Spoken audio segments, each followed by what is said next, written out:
Welcome back. This is RT International. Now, the start of the Rio Olympics has been marred by heavy clashes and street demonstrations. Police used tear gas and stun grenades against crowds protesting against government corruption and the colossal cost of hosting the Games.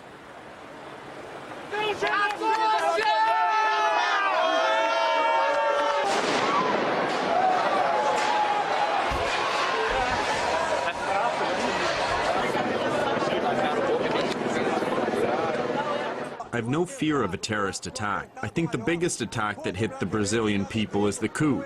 That's the main problem in the country. I hope that everything goes well with the Olympics and the world unites with Brazil in this historic moment. We support the athletes and are not against the Olympics, but against this fascist and illegitimate government. Now, Russia claimed its first gold medal on Saturday as Beslan Madranov topped the Olympic podium in the men's judo under 60-kilogram category. And he's one of 271 Team Russia athletes competing in Rio. The International Olympic Committee rejected a call by the World Anti-Doping Watchdog for a blanket ban on the country following its damning report in state-run cheating. However, the fate of the Russian Paralympic team is still to be announced on Sunday. The International Paralympic chiefs will decide whether Russia can compete after 35 team members were mentioned in the WADA findings. And with more, RT's Ilya Petrenko reports from Rio. It was July 23rd, Saturday night, a sleepless one for athletes from Russia. The next day, they were going to find out if they'd be allowed to come here to Rio. And less than 24 hours before the crucial announcement by the IOC, UK's Mail Online posted this. The entire Russian Olympic team will today be banned from competing at the Rio Games. 2 weeks since we're at Russia's fans' house in Rio, and there's a big party going on celebrating the country's first gold medal on day one of Rio 2016. Guys at the Mail, you got it all wrong.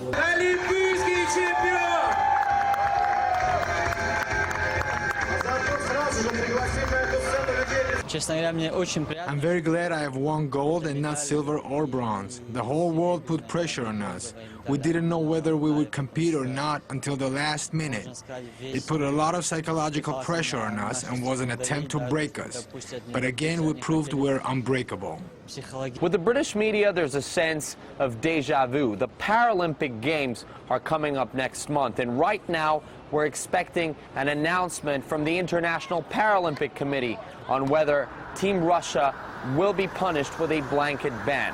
A day before this crucial decision, The Observer from the Guardian media group this time comes out with a headline: all Russian athletes to be banned from Paralympic Games in Rio. It's a different news outlet, but you know, the story's repeating itself. What do you think about it? It sounds like it's pretty politically motivated, and there's obviously some tension between the countries, but they're coming up with some false results. They're making a false statement, so that's not really fair to the Russian athletes, because they could potentially be in it, but if people have seen this headline, they might just assume like, oh, they must be doping, even if they did end up with clean results. Well, if that's the truth, this is unfair. But the interesting thing about the media is that if there is a glass that is half full, they have a tendency to find out why it's half empty. Unfortunately, that's the way the media is, because they can do a story like that and then correct it the next day. The way it is right now, you know, they can post it on Facebook, post it on Twitter, and everyone will believe it. And then they get on the planes and they come here and it's different. So it's the way the world is now, unfortunately. But there's not as much responsibility in journalism as there used to be, for sure. Not fair on the Paralympians if they're getting back into the same situation. Now, the Paralympic Summer Games start on September the 7th, and with a final decision on Team Russia yet to be announced, clean Paralympians could suffer the same fate as athletes from the country's track and field team.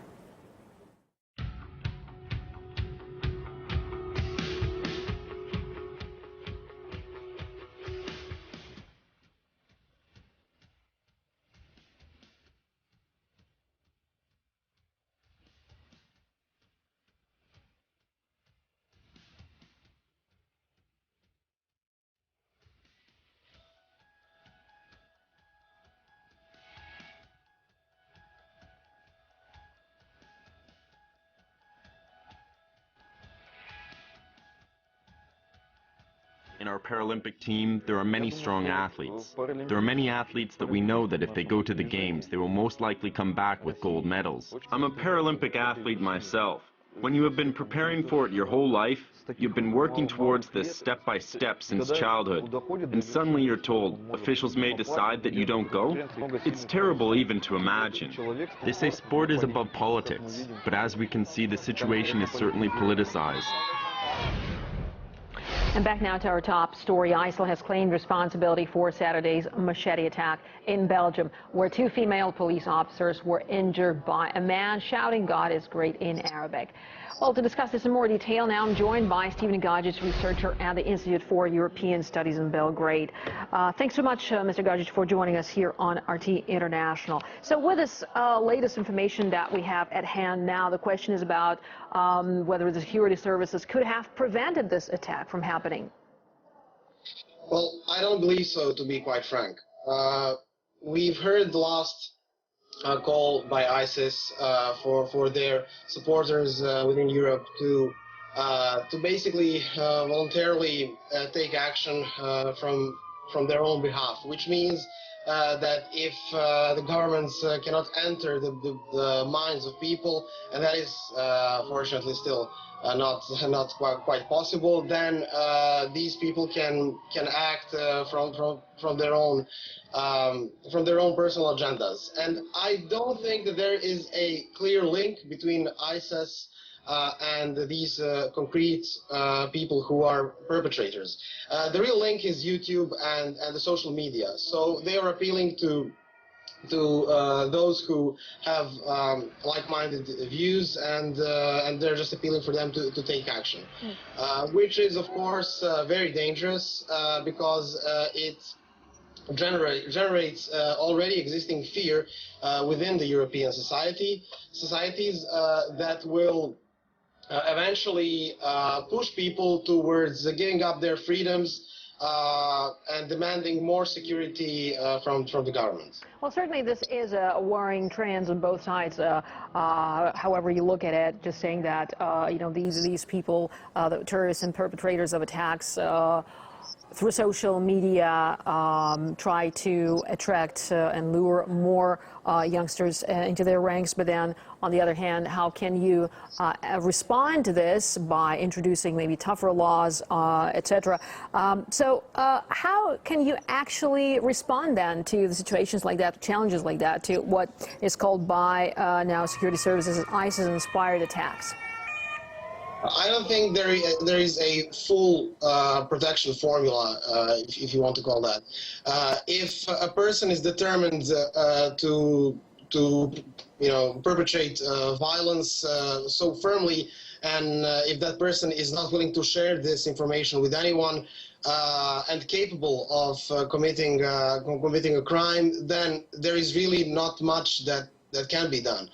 But the greatest problem with this is that because of the nature of such attacks, all Muslims are being targeted and being seen as potential perpetrators, which really is a horrible situation for ordinary Muslims in Europe, because they feel vulnerable. Because they can be seen as a threat from the majority of society. And I think this exactly is the goal of terrorists, and especially of Daesh with its nihilistic ideology of spreading fear and death. For them, death is not only the goal for the victim, but also for perpetrator, because when we had the opportunity to listen to these jihadis speaking, they say that they want to gain shahada, meaning even if they die, they still succeeded in their own eyes. Yep. So this is a really dangerous combination. Yeah, but what can be done? I mean, something has to be done to fight terrorism and to respond to these attacks.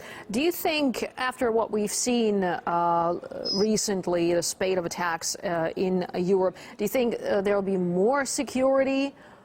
What do you think will be happening? I don't think there will be more security, but there will certainly be more demand for security, which in effect means there will be more surveillance. people, regardless of their views, will be surveilled. Their emails, internet accounts will be regularly checked, and already are.